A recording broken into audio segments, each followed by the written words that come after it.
Quand on observe le parcours de personnalités comme Carl Jung, Freud, Einstein, Mandela, il est presque inévitable de ressentir une certaine grandeur chez eux, quelque chose qui nous paraît inaccessible. Ils ont élaboré des théories, influencé des nations, transformé le monde. Et nous? Combien de fois vous êtes-vous surpris à penser que votre vie est trop insignifiante, trop confuse, trop silencieuse pour avoir un véritable sens? Et si je vous disais que le véritable sens de votre existence ne réside pas dans les accomplissements que le monde applaudit, mais dans ce qui se passe quand personne ne vous regarde? Et si votre part d'ombre, celle que vous tentez de dissimuler même à vous-même, était précisément la porte qui révèle votre raison d'être? Cette vidéo vous promet de vous montrer que votre part d'ombre n'est pas une erreur, mais une voie à suivre. Qu'au cœur même de ce que vous craignez ou rejetez se cache une force capable de transformer radicalement votre vision de la vie. Réfléchissez un instant. Combien de fois avez-vous eu l'impression de vivre en pilote automatique, d'essayer de correspondre aux attentes des autres? Combien de fois vous êtes-vous regardé dans le miroir avec le sentiment qu'il vous manquait quelque chose, sans même savoir quoi exactement? C'est dans ce vide silencieux, dans cet espace entre ce que vous montrez et ce que vous cachez, que commence le chemin de la découverte de soi. Jung disait « Celui qui regarde à l'extérieur rêve, celui qui regarde à l'intérieur s'éveille. » C'est peut-être là ce qui manque. Cessez de chercher des réponses en se comparant aux autres et commencez à écouter sa voix intérieure. Car ce qui fait mal, ce n'est pas de ne pas avoir conquis le monde. Ce qui fait mal, c'est d'avoir l'impression de s'être perdu en essayant de paraître entier. La vie moderne nous apprend à nous éloigner de nos parts d'ombre, à sourire même brisé, à garder le silence même quand quelque chose en nous réclame le changement. Mais toute lumière naît des ténèbres. Et nier les ténèbres, c'est nier la possibilité de l'éveil. Avez-vous déjà envisagé que la partie de vous-même que vous craignez le plus soit en réalité votre meilleur guide? Que la colère, l'envie ou le sentiment d'inadéquation soient peut-être des messages codés de votre subconscient qui demandent à être compris? Le sens de la vie ne se trouve pas dans ce que l'on accomplit, mais dans ce que l'on affronte. Et la première étape consiste à s'autoriser à regarder. Imaginez-vous dans quelque temps, vous réveillant en paix, non pas parce que tout est parfait, mais parce que vous vous reconnaissez enfin. Sans avoir besoin de faire semblant, sans porter de masque. Imaginez ressentir que chaque erreur, chaque échec, chaque émotion sombre a contribué à votre évolution. C'est ce qui se produit lorsque vous acceptez de vous tourner vers l'intérieur. Le chaos prend forme, la douleur se donne un sens et la peur se transforme en force. Le monde ne connaîtra peut-être jamais votre nom, mais vous saurez qui vous êtes. Et cela, cette sérénité tranquille, est l'essence même du sens de la vie. Avant de continuer, prenez un instant pour vérifier si vous êtes déjà abonné à la chaîne et si vous avez aimé la vidéo. Ce simple geste contribue à diffuser ce message à d'autres personnes qui, elles aussi, cherchent à se retrouver. C'est bien plus qu'un clic. C'est une chaîne d'empathie, une façon de répandre la lumière dans l'obscurité. À la fin de cette vidéo, vous comprendrez comment votre côté sombre, celui que vous vous efforcez tant de cacher, détient la clé de votre transformation. Car la vérité, c'est que l'obscurité qui est en vous n'est pas la fin du chemin, mais le début de ce que vous êtes censé devenir. Il existe en vous un lieu que vous n'avez peut-être pas encore exploré. Un espace silencieux, fait de vieux souvenirs, de peurs insidieuses et de vérités que vous avez tenté d'oublier. C'est là, dans ce territoire caché, que réside ce que Jung appelait l'ombre, la part de l'âme qui porte en elle tout ce que vous refusez de voir, mais qui continue d'influencer chacun de vos choix. Imaginez-vous devant un miroir embué. Vous n'y voyez que des contours, des formes, des fragments de ce que vous croyez être. L'image vous semble familière, mais il manque quelque chose, comme si le reflet ne disait pas toute la vérité. L'ombre, c'est cette part invisible, ce que le miroir ne montre pas, mais qui se manifeste dans les profondeurs de votre existence, dans l'irritation qui surgit sans raison, dans l'envie silencieuse, dans la culpabilité qui ressurgit sans cesse, même quand tout semble aller bien. Pendant des années, nous avons appris à dissimuler cette part de nous-mêmes. La société nous enseigne que la colère est une erreur, que la faiblesse est un signe d'échec, que le doute est un manque de foi. Alors, nous créons des masques. Nous sourions quand nous avons envie de pleurer. Nous disons « tout va bien » alors que notre cœur hurle. Et peu à peu, nous devenons les personnages d'une histoire que nous ne reconnaissons plus. Mais il existe une vérité incontournable. Ce que vous refusez d'accepter en vous ne disparaît jamais. Cela ne fait que changer de forme. Cela se dissimule derrière vos paroles aimables, transparaît dans vos jugements sur autrui, dans la répétition des mêmes erreurs. C'est pourquoi connaître son ombre est plus qu'un exercice psychologique, c'est un acte de courage spirituel.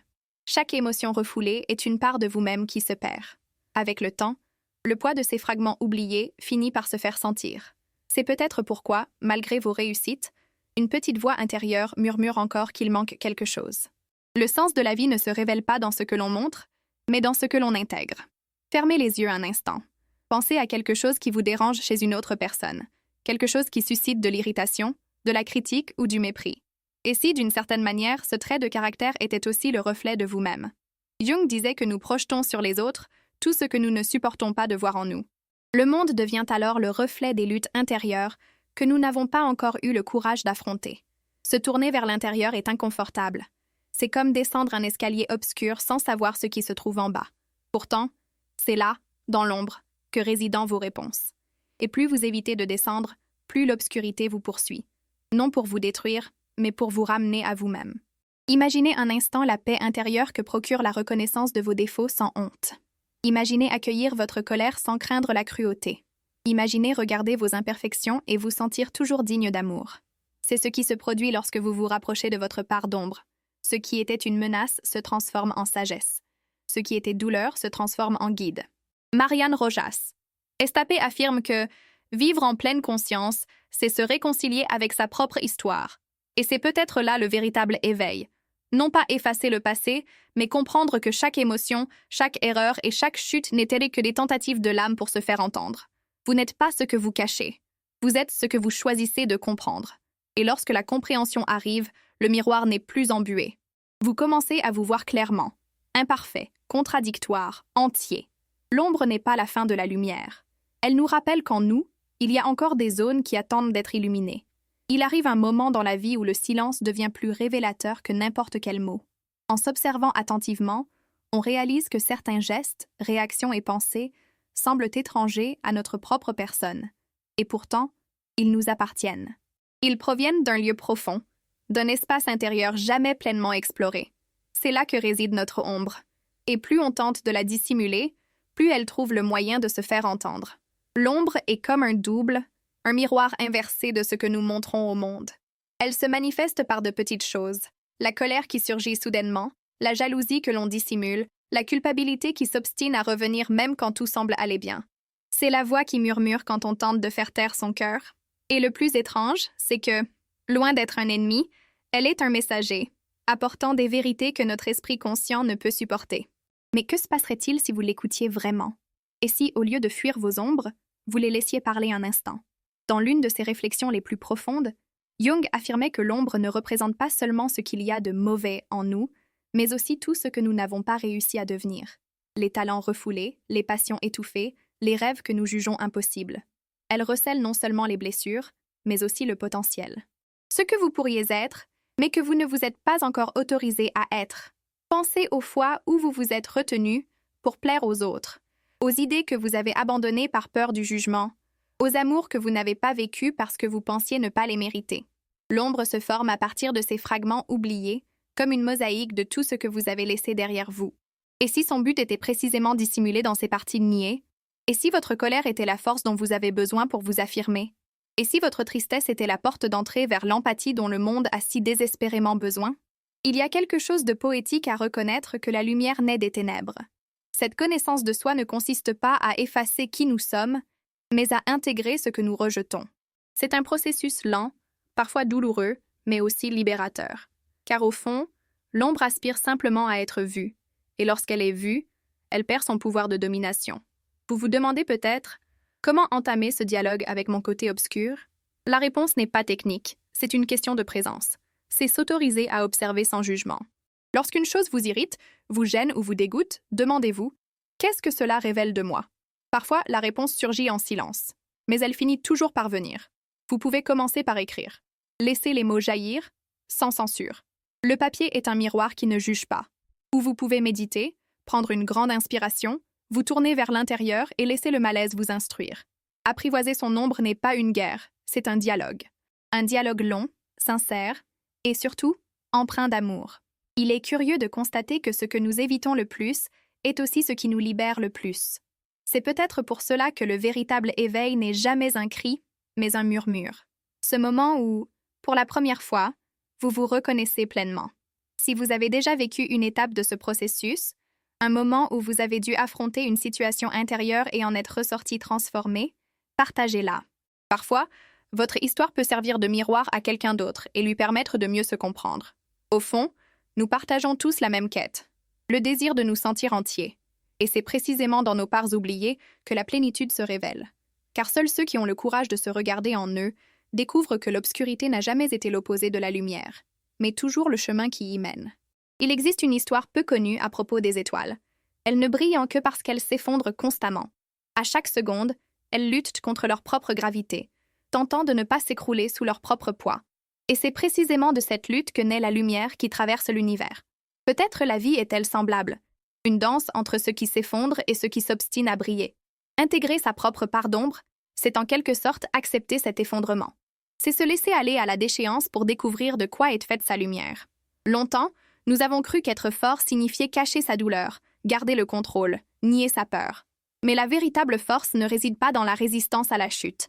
Elle réside dans le fait de se laisser tomber et de choisir malgré tout de se relever. Une étude de l'Université de Berkeley a démontré que les personnes qui reconnaissent consciemment leurs émotions négatives présentent des niveaux de stress plus faibles et une plus grande stabilité émotionnelle à long terme. Paradoxalement, celles qui tentent de refouler la tristesse, la colère ou la honte finissent par renforcer leur intensité. C'est comme essayer de retenir sa respiration sous l'eau.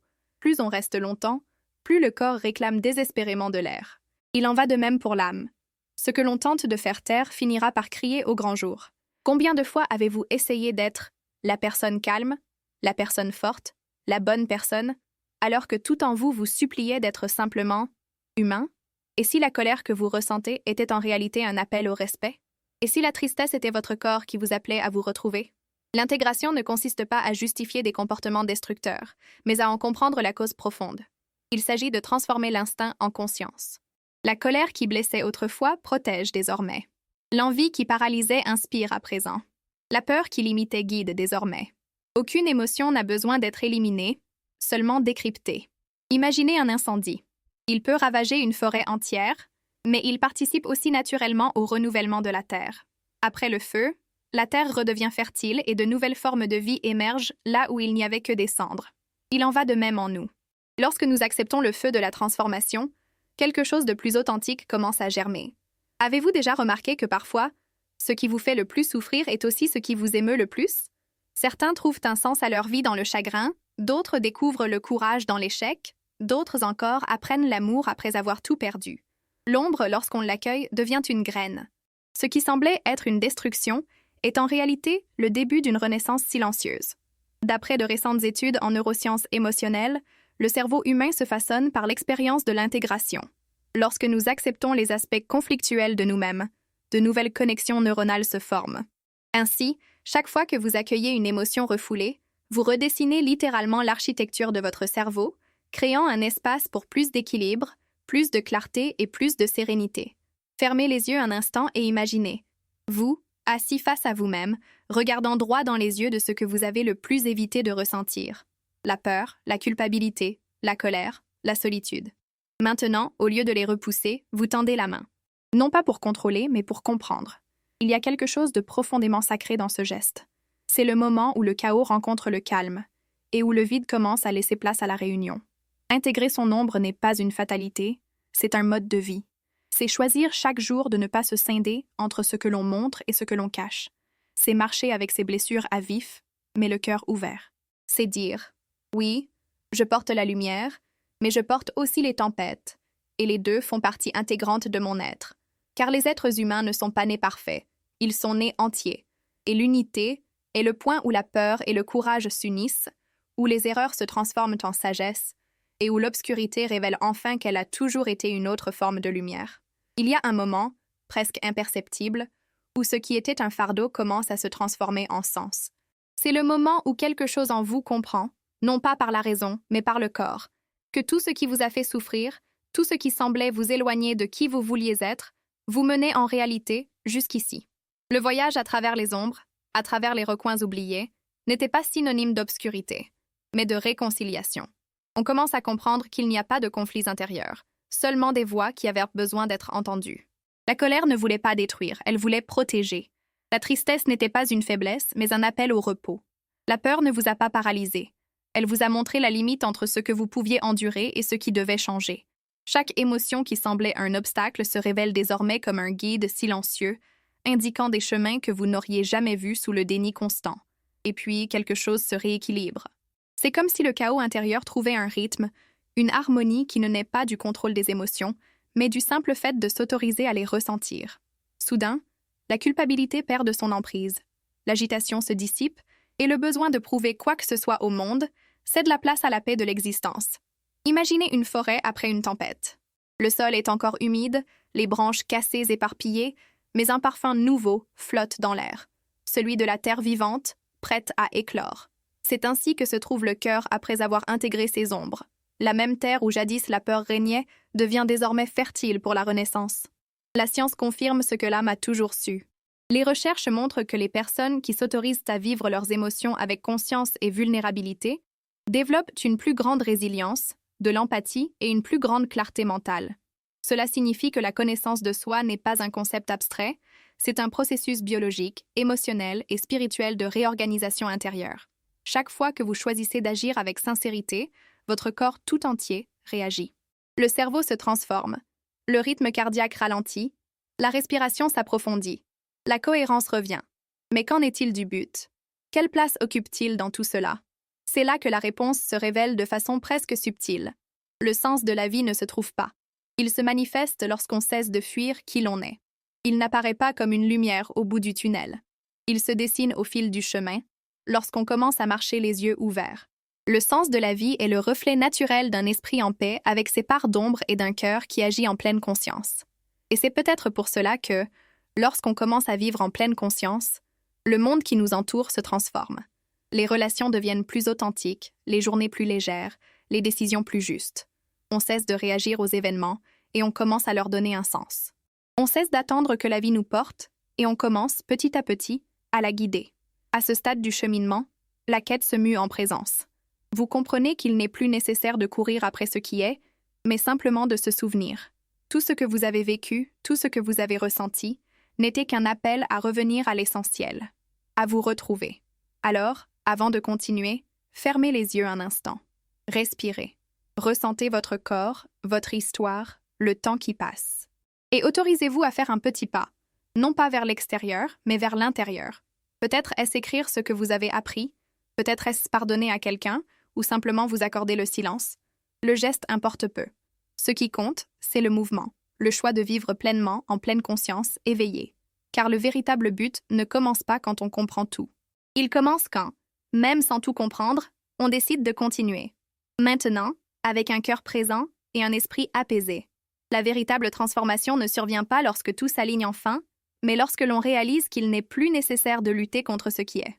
Lorsque l'on comprend que la vie n'est pas une ligne droite de certitude, mais une pulsation continue entre lumière et ombre, chute et ascension, silence et mouvement. Le but n'est pas une destination, c'est un état de présence, une manière d'avancer. Et maintenant, après tout ce que vous avez entendu, ressenti et compris, le chemin s'étend devant vous, simple, humain, inévitablement le vôtre. Peut-être ressentez-vous encore de la peur. Peut-être qu'une partie de vous a envie de revenir en arrière, de faire comme si rien n'avait changé, de dormir encore un peu. C'est naturel. Aucun accouchement n'est sans douleur. Mais chaque respiration que vous prenez maintenant vous rappelle qu'il y a une vie après l'épreuve, une beauté après l'ombre. Vous n'êtes plus la même personne qu'au début de ce voyage. Il y a en vous quelque chose de nouveau, quelque chose qui s'est éveillé, plus léger, plus conscient de sa propre valeur. Souviens-toi de ce que tu as appris.